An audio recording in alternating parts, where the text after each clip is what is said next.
Hello, John Fisher. Hope you're having a good week.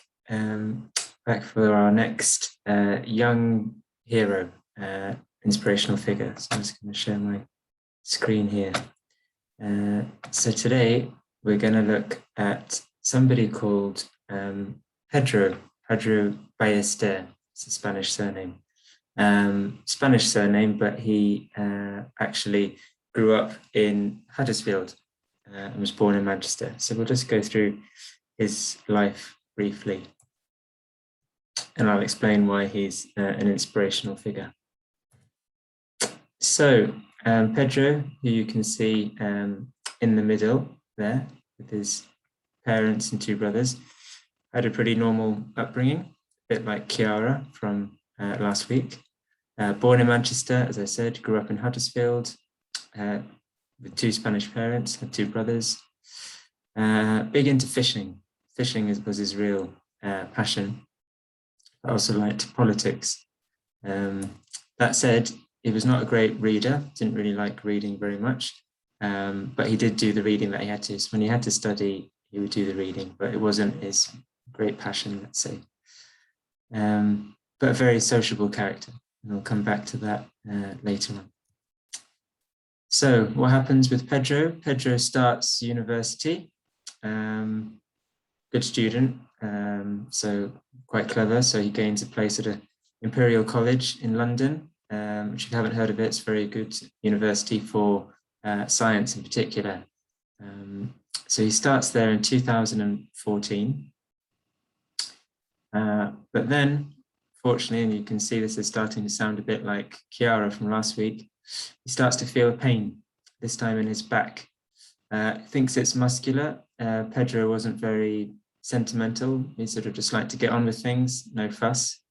So he just carries on. Unfortunately, this is just after his first term at university, goes to see the doctor because the pain is getting worse. They do a scan and they discover that it is pelvic cancer, not only just pelvic cancer, but it's pelvic bone cancer that's spread. So not a good prognosis, not a good outcome really. That said, tries to have all the best treatment. So he goes for this quite new cancer treatment called proton beam therapy in Germany. But unfortunately, although it helps, it doesn't prove quite successful. And so the outcome starts to look pretty bad. And Pedro very quickly, so at the age of 18, 19, knows that in all likelihood, he doesn't have long left.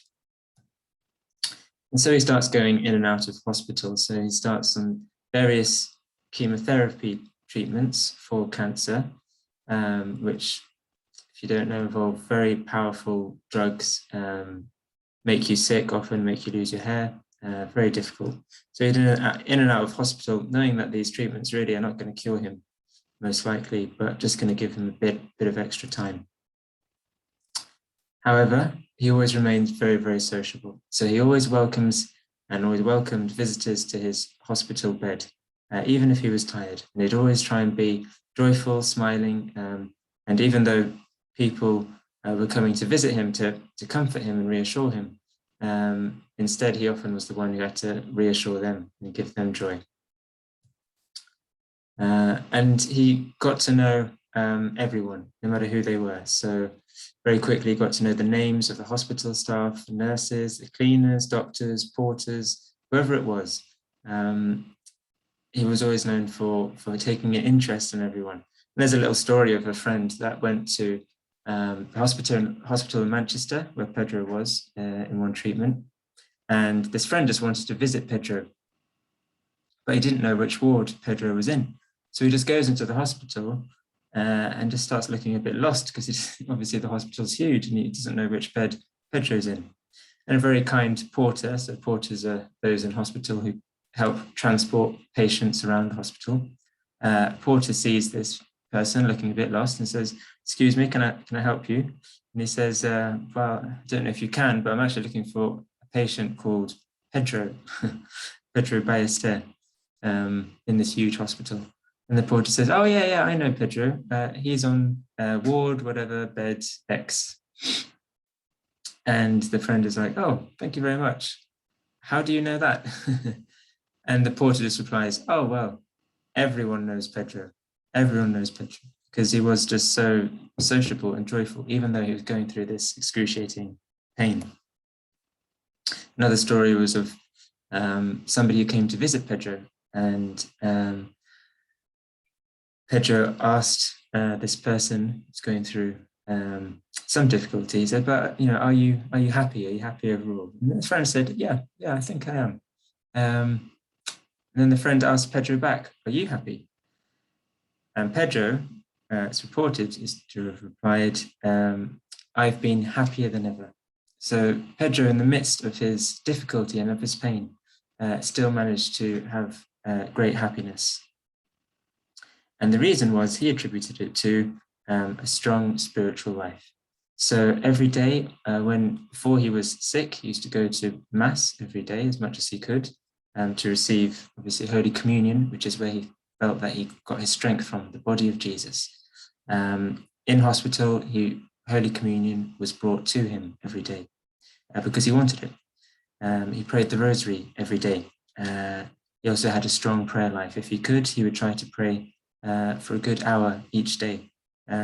Wasn't always possible because of the pain, but that's what he tried to do. And this gave him this sort of supernatural source of joy, even in the midst of difficulty.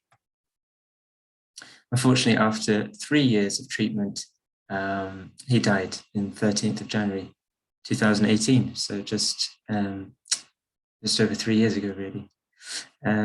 So Pedro, very inspirational figure. And I mention him as well because prayers are now open for what's called his beatification. So it's his step towards being recognized as saint, like Saint John Fisher or Saint Francis. And there's a prayer card for him. And I actually have a few copies. I don't know if you can see this in the camera. I've got a few copies of this prayer card. So if you think that Pedro might be somebody who can help you with things, people have already started praying to him, hoping that he's a saint in heaven. And already there have been some prayers answered. So there's a good chance that he's in heaven and he can help us. So anyone who'd like a prayer card, I've got about 10. Just come and see me when you see me in school, and I'll happily give you one. Just to finish, a couple of shout outs. One to Phil, who I can't remember which year Phil is in. Sorry, Phil. But always very kind, always says hello, friendly, a bit like Pedro. And this week in particular, when he was asked to tuck in his shirt, he just did it immediately. So Phil, well done for that. A shout out to you. And another one to Dan, who saw me in the canteen and presented me with this. So that is a bit out of focus, but it's a gingerbread man. And it's a gingerbread man in the figure of Father Marco. So that's, I was very touched. I thought it's a rather fetching representation of myself. So thank you, Dan. I don't know where the gingerbread man is now. Probably he's been thoroughly metabolized. But thank you very much. That was unexpected, but a nice surprise. Anyway, bit longer video this week, sorry. Hope you have a good weekend and perhaps see you around. Take care and God bless.